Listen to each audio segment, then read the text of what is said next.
তোমরা তো অনেকেই জানো যে স্বামীনারায়ণ সংস্থা এই মন্দিরগুলি স্থাপন করেছে।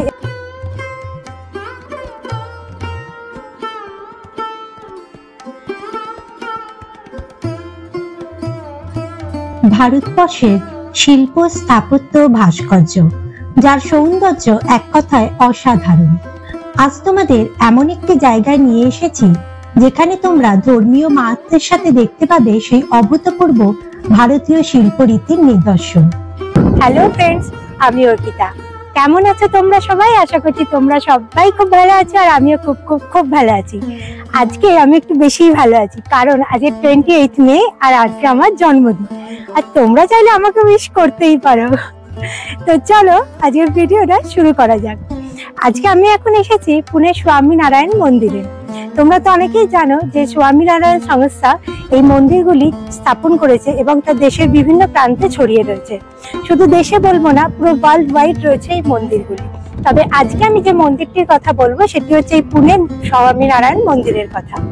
2017 সালে এই মন্দির প্রাঙ্গণটি উন্মুক্ত করা হয়েছিল সর্বসাধারণের জন্য, এবং প্রায় 33,000 স্কোয়ার ফিট এরিয়া জুড়ে রয়েছে পুরো মন্দির প্রাঙ্গণটি। আর মন্দিরটি অসম্ভব সুন্দর, মানে তার বলার অবকাশ রাখে না। এর স্থাপত্য, এর ভাস্কর্য এক কথায় অনবদ্য। আর দেখতে পাচ্ছ আজকে ওয়েদারটাও কিন্তু বেশ ভালো রয়েছে, একদম ফুরফুরে হাওয়া দিচ্ছে। আশা রাখছি পুরো মন্দির প্রাঙ্গণটা ভালো করে ঘুরে দেখতে পারবো, ভগবানের দর্শন করতে পারবো।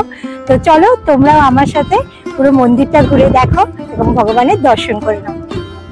অপূর্ব ভাস্কর্যে পরিপূর্ণ এই স্বামীনারায়ণ মন্দিরগুলি তৈরি হয়েছে ভারতীয় সংস্কৃতি ও স্থাপত্যের ধাঁচে।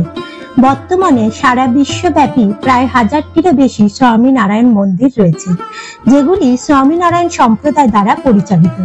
1822 সালে সর্বপ্রথম গুজরাটের আমেদাবাদে স্বামীনারায়ণ মন্দির স্থাপন করা হয়েছিল। আর পুনে শহরের এই মন্দিরটি বর্তমানে পুনে ব্যাঙ্গালোর হাইওয়েতে আম্বেগাঁওয়ের পাহাড়ি অঞ্চলে নরেগাঁওতে অবস্থিত। আর এটি দেখতে অনেকটা দিল্লির অক্ষরধাম মন্দিরের মতো। পুরো মন্দির প্রাঙ্গণ জুড়ে রয়েছে সবুজের সমারোহ। এখানে রথযাত্রা, অন্নকূট উৎসব, দীপাবলি সকল উৎসব খুব ধুমধাম সহকারে পালন করা হয়। চলো এবার তোমাদের পুরো মন্দির প্রাঙ্গণটি ঘুরিয়ে দেখিয়ে দিই।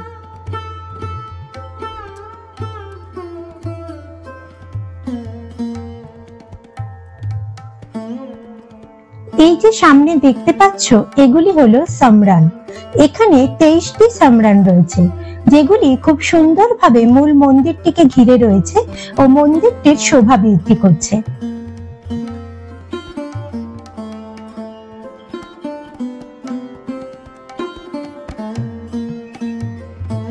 এই মন্দিরটি প্রায় 185 ফিট লম্বা, 182 ফিট চওড়া এবং প্রায় 75 ফিট উচ্চতা যুক্ত।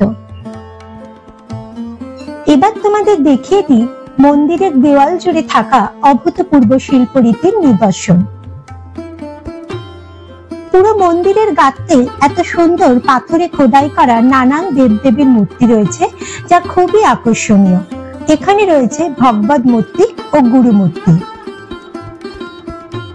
এখানে উপরের সারিতে রয়েছে মহারাষ্ট্রের বিভিন্ন সাধু সন্তদের মূর্তি, আর নিচের সারিতে রয়েছে মহাভারতের বিভিন্ন চরিত্র।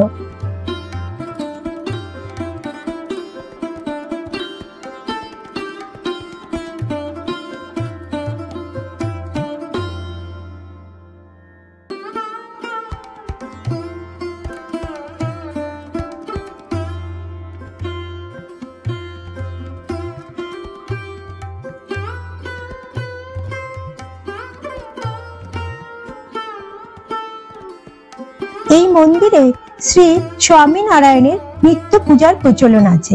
এখানে দিনে 4 বার আরতি করা হয়: শৃঙ্গার আরতি, রাজভোগ আরতি, সন্ধ্যা আরতি ও শয়ন আরতি।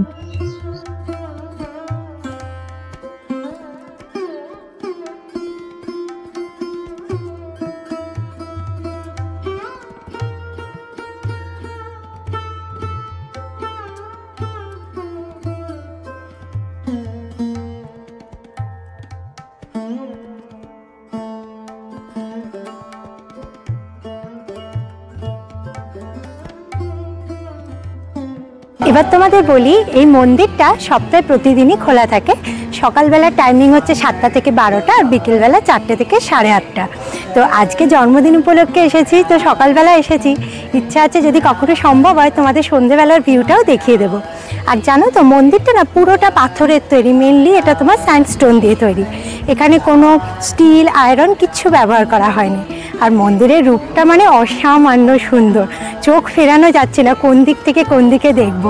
তো এবার আমি যাচ্ছি মন্দিরের গর্ভগৃহে, কিন্তু ওখানে ফোন অ্যালাও না, তো ভিডিওগ্রাফি ফটোগ্রাফি করে তোমাদের দেখাতে পারবো না।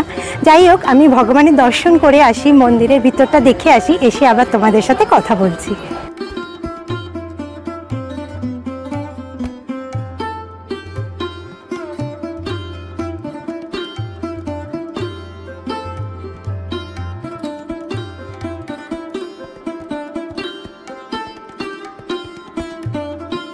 এখন তোমাদের মন্দিরের গর্ভগৃহের বাইরে থেকে মন্দিরের রূপটা দেখিয়ে দিচ্ছি। তোমাদের তো আগেই বললাম গর্ভগৃহে মোবাইল অ্যালাউ না, তাই তার ভিতরের রূপটি তোমাদের দেখাতে পারলাম না। এখানে পুরো মন্দিরটি 140টি স্তম্ভের উপর স্থাপিত। মন্দিরের দেওয়ালে এবং স্তম্ভের উপরে প্রায় 10,000-এরও বেশি কার্ভড স্কাল্পচার রয়েছে, যা ভারতীয় সংস্কৃতিকে তুলে ধরেছে।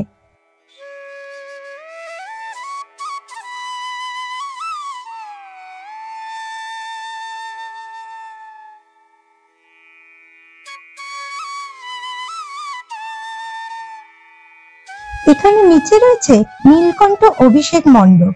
সেখানে রয়েছে শ্রী লক্ষ্মী নারায়ণ, শ্রী নীলকণ্ঠ মহারাজ, প্রভু বালাজি, ভগবান বিঠল, রুক্মিণী এবং মহারাষ্ট্রের বিভিন্ন সাধু সন্ত মহারাজদের মূর্তি।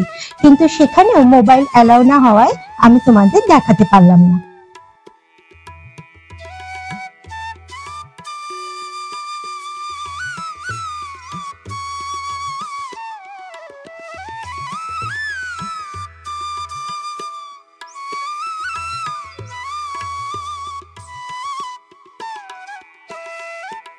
এবার দেখো মন্দিরের উপর থেকে চারপাশের ভিউটা ঠিক কেমন লাগছে। তোমাদের তো আমি আগেই বললাম যে মন্দিরটা একটি পাহাড়ি অঞ্চলে অবস্থিত, আর তোমরা তো জানোই পুনে শহরটি একটি মালভূমি অঞ্চলে, অনেকটা ঠিক আমাদের ওয়েস্ট বেঙ্গলের পুরুলিয়া ডিস্ট্রিক্টের মতো। তাই এখানে সর্বদা ছোট ছোট টিলা ও ছোট পাহাড় দেখা যায়। তো এই চারপাশের পাহাড়ি দৃশ্যটাও তোমাদের দেখিয়ে দিলাম। তোমাদের জানিয়ে রাখি যে এখানে ভীষণ ভালোভাবে পার্কিং এর ব্যবস্থা রয়েছে, ক্যান্টিন ফ্যাসিলিটি রয়েছে, এছাড়াও রয়েছে কিডস প্লে এরিয়া।